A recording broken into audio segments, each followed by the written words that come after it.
घर द्वार सबे छोड़ी अरे साधु बनल। माई बाप के सेवा नहीं के होत भगवान के भजन होके चलता है। भगवान खुश रही हैं ना रही हैं। अरे घर द्वार सबे छोड़ी कि साधु बनल।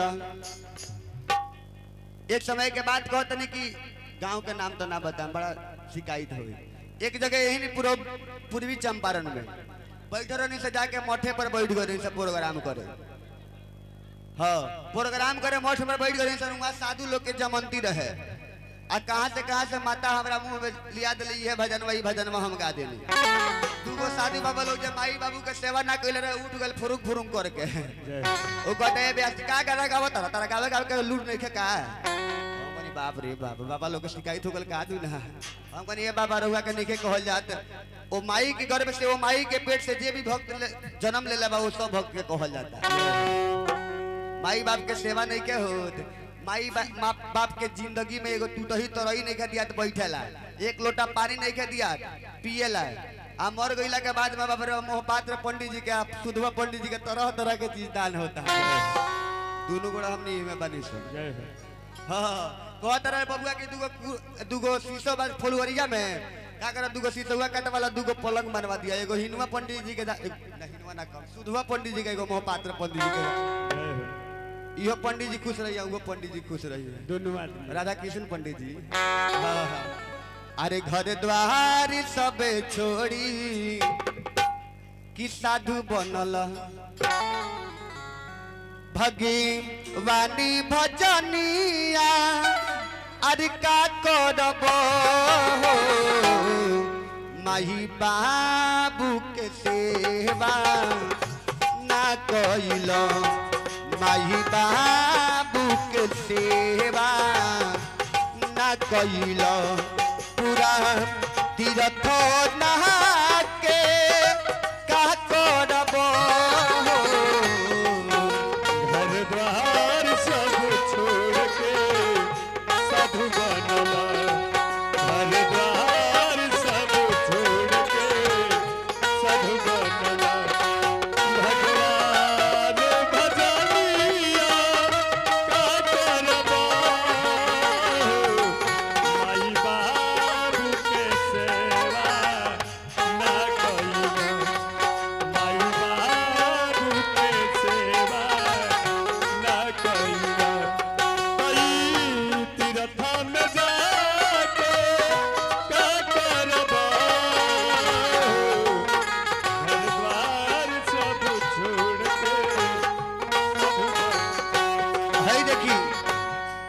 शिरोमणि माई बाप के भजन पर भजन सुन के उनका दिल पर लागल का चोट तो गुप्ता मोबाइल हॉस्पिटल के तरफ से निकल है अकाउंट। गुप्ता मोबाइल हॉस्पिटल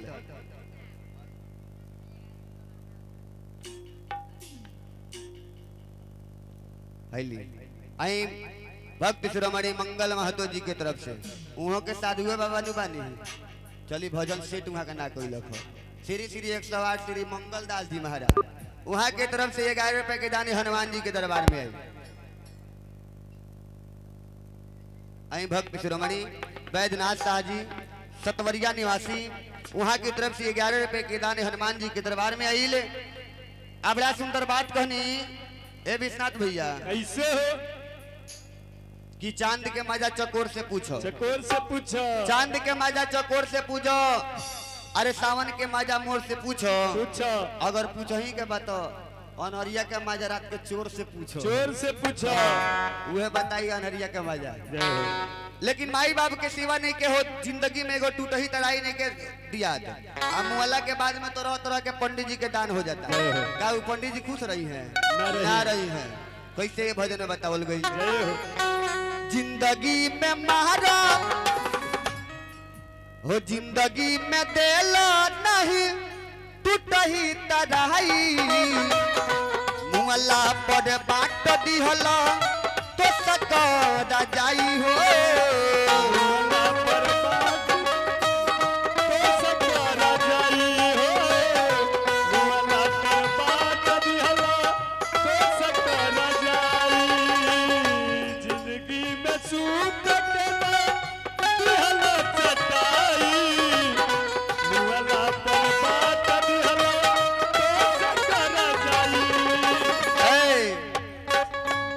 एक जनल हो बैंक के खातिर जात हो स्टेट बैंक में जल्दी पैसा ना निकलत होई अगर पैसा निकाले के हो या चाहे डाले के होई तब भेंट कर जाता कहाँ बा कहाँ हो? और रामनाथो भाई के भेंट पहुँच कह दो करा के जय हो। तनी कान खोल के सुन ले। भागीरथ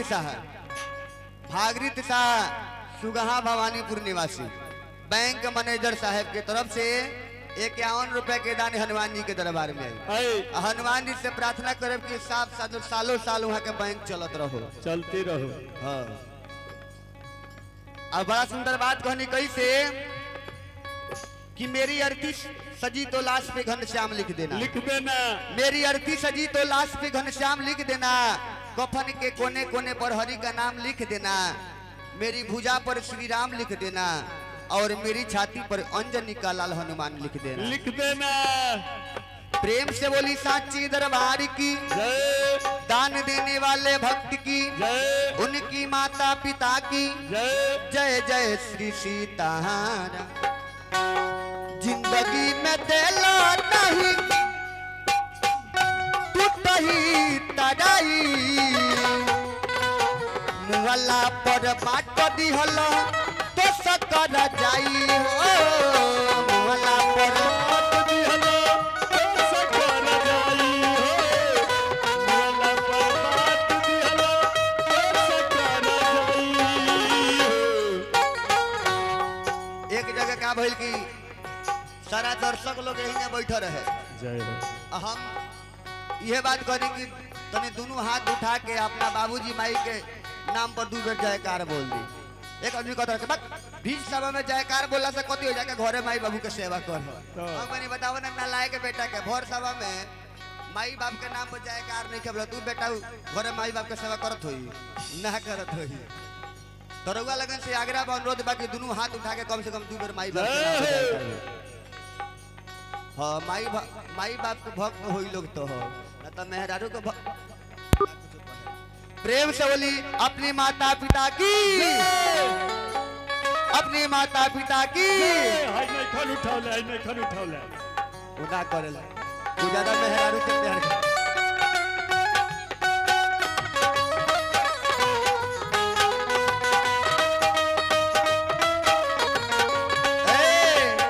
भक्ति शिरोमणि लक्ष्मण जी वहाँ के तरफ से 11 रुपए की दान हनुमान जी के दरबार में आई। ए मंच के तरफ से कोटि कोटि धन्यवाद बा। अब बड़ा सुंदर बात कर ले कि ये दुनिया बस अपनी चाहत की सिला देगी तेरी मर्जी है नादान तुझे मिट्टी में मिला देगी जो सबसे प्यारे हैं वही तुम्हारे मुख में आग लगाएंगे तू जिससे प्यार करता है वही तुम्हें लात मार के घर से भगाएंगे यही है भगवान की मर्जी तू कुछ कर नहीं सकता क्योंकि यहाँ जो आता है वो मरता है तू जिंदा रह नहीं सकता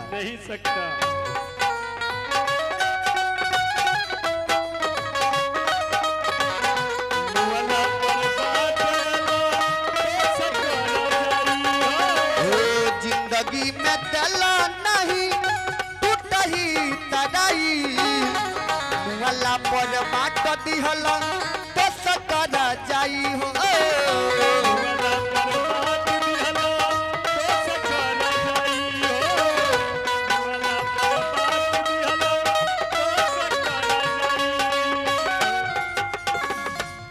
और कहत रे कैसे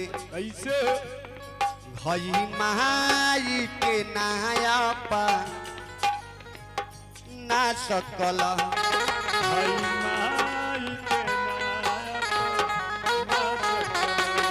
माई बाप की अब हे बबुआ से पूछल है बबुआ तो अपना माई के बाबूजी के दिन भर में कोई भी गोड़ लागल दिन भर लागते रहल हर हमरा में तो चोरने बगी रहेला आज के कलजुग लोग के ई तो बात होइले नहीं कि माई बाप के गोड़ लागे के है लेकिन देवता पूजे चल चलता नहीं बाप रे गंगा सागर तीर्थ यात्रा है गंगा सागर स्नान करेला का वहाँ के भगवान खुश रही है ना रही है हई माई के नाया पा ना सकल हई माई के नाया पा ना सकल तप घर के अपना के का करबो घर सब छोड़ के साधु भगवान भजनिया का करबा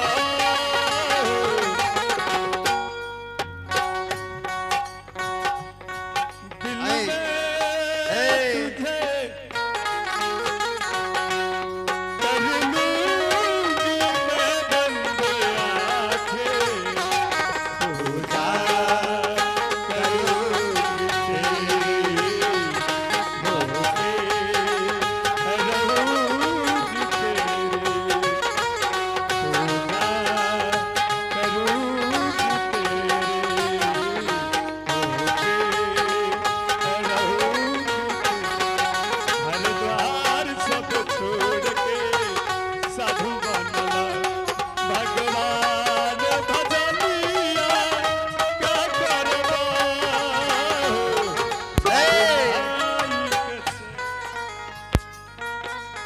आई भक्त शिरोमणि अजीत बिहारी बाबर बा पहिलका के पहला बिहारी हमें हुए बा हमनी से पहले वहाँ के काम जारी रहे। अजीत बिहारी जी के माता जी की तरफ से 21 रुपए के दान हनुमान जी के दरबार में। अब भोला कुमार के तरफ से 11 रुपए के दान हनुमान जी के दरबार में आई। एवं के तरफ से कोटि कोटि धन्यवाद बा। अब बड़ा सुंदर बात कहले कि मेरे सांसों में समाया भी बहुत लगता है और कोई शख्स पराया भी लगता है, पर क्या करूं मिलने की तमन्ना आपसे बहुत है यारो, लेकिन कपिल भाई को मर्यादा से आने में किराया भी बहुत लगता है। वो अपना साइकिल में आधा मोटरसाइकिल में 1 लीटर तेल डलवा कैल बड़े। जय हो लेकिन जिंदगी में माई बाप की लात जूता से सेवा होता।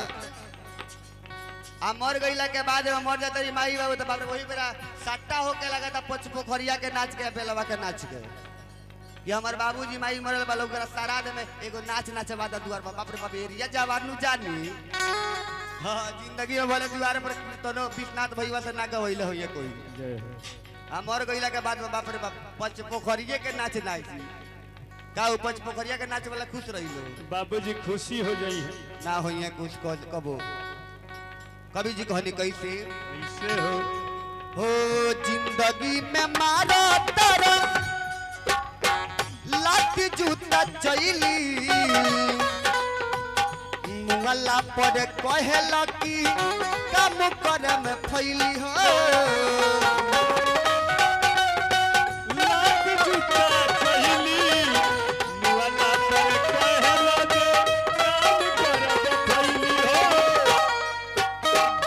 जिंदगी में मारो तारा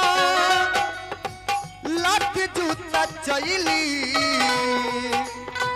मुंगला पर कहेला कि काम करे में फैली हो मुआला पर कहला जे काम करब फैली हो मुआला पर कहला जे काम करब फैली हई बाबू के ना तू खिया सकल। एगो बाबूजी माई बालो पेड़ काहेला लगावल जाला ओकरा छाए खातिर, लेकिन बबुआ ऐसा ना लायक निकल जाता लोग कि माई बाबू सब भोर पर आई दिलीप शाह जी के तरफ से 101 रुपया के दान हनुमान जी के दरबार में आई। जय हो ए मंच के तरफ से कोटि कोटि धन्यवाद बा।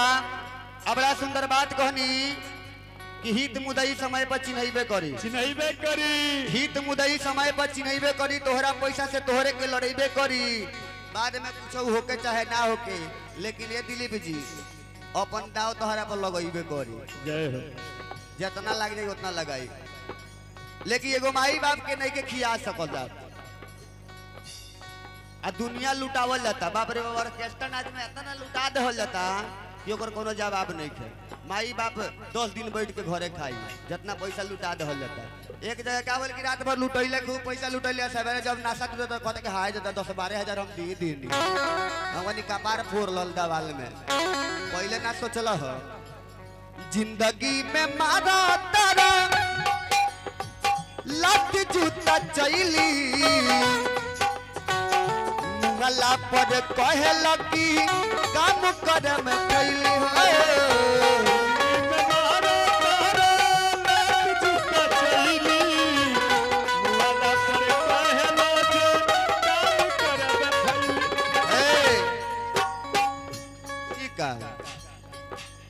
सिक्का कहाँ पर है वो? सिक्का इनके दो।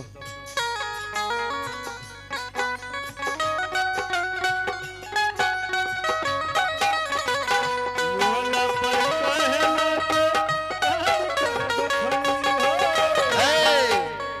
हाँ, भक्त शिरोमणि जयराम मुखिया जी के साधु बाबा के पोता जनमल बड़े वो बबुआ के नाम करण अर्जुन हो।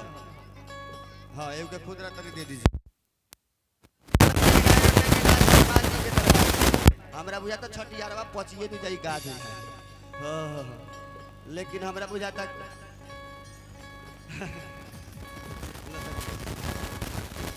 जिंदगी में मारा तारा लट जूता चैली वाला पर कहे लकी काम करे में खैली मोहल्ला पर कहला के काम करबा खैली हो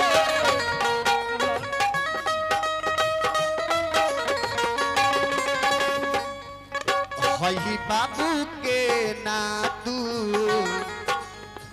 खिया सकल हई बाबू जी के खिया सकल पूरा दुनिया लुटा के का करब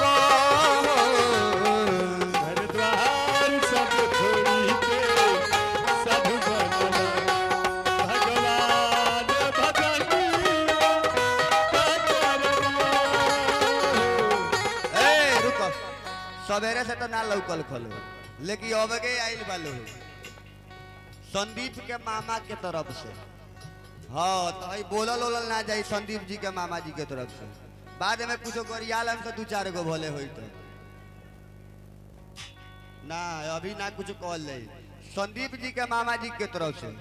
अगर ना गाड़ी उड़ी सुने को होई तो जरूर सामने तनका आई झलक दिखा दीजिए।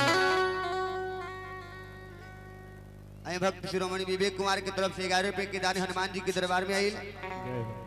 एमन की तरफ से कोटि कोटि धन्यवाद बा।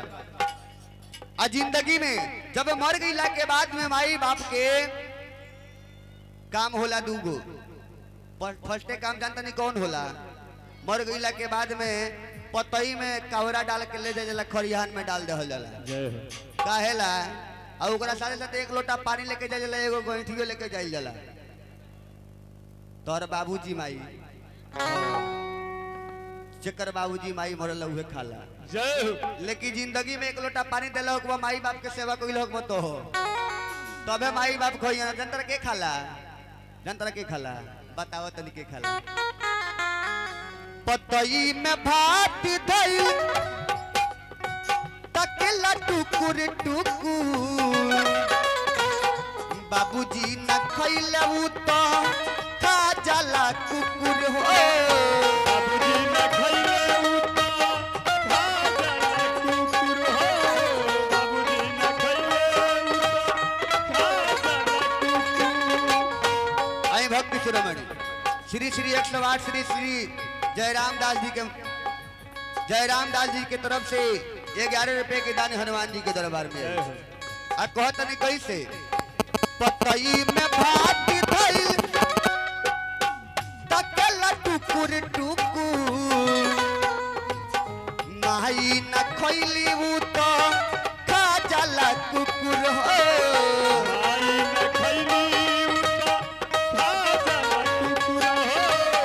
माई न खइली उ तो खा जाला कुकुर। आ साथ साथ एक गौरी काम होला। हजाम ठाकुर लोग बुधन भाई नहीं खन होता कहन के हमरो तो कहता रहे। हजाम ठाकुर लोग कटिया में पानी टंगवावेला बरहम बाबा के ऊपर। आ कहेला कि ए बबुआ तोहर माई मरल बाड़ी, एक लोटा पानी ले ले आइयो सवेरे शाम के आ 5 बेर घुमिया के कटिया में पानी डाल दिहो। तोहर माई के मुंह न परी नोटिस सुगल बा माई के। तोहर माई पिहन पनिया तो तोहर माई तोर जई है। जिंदगी में एक लोटा पानी देला बड़ा बाप रे बाप। मर गेला के बाद में खेत में इतना पानी होके त कहा बड़ा बाबा का लगे चल जाइए। आऊंगा 5 पे घुमिया के पानी डाल के लो के पियला पानी? माई ना ने पियले, बाबूजी ना पियले, दूसरे कोई पी जाला के बताओ तक। कटिया में पानी टंगा बाबा बाबेला नौवा बाबूजी न पियले उ तो पी गईले कौआ हो बाबूजी ने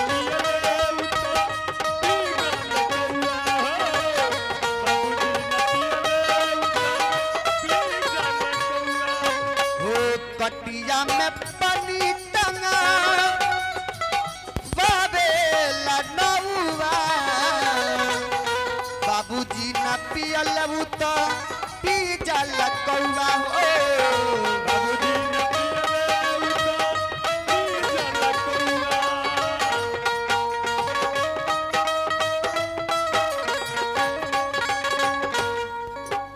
लास्ट करी अभजन के लास्ट पंक्ति एक बाद में पाठ के ओर चले अभी 35 दुआ पाठ बल बा 25 दुआ भी बाकी बा पाठ के बाद में हमारे गुरु जी श्री विश्वनाथ जी झा जी बानी रउआ लगन के भजन से सेवा करम समय के चीज आ नौका प्रेमी लोग खातिर चलते चलते हम एक दूगो सुना दे तनी यही में नौका लोग के बाप रे बाप ब्याल जी कहते कहते आसरा धरावते रह गइल है कहते रे कैसे जय हो माही बाबू के चरण लापा तल बबुआ माही बाबू के चरण लापा तल बबुआ ए ही में बुढ़ापा कटला बबुआ सब छोड़ी के सब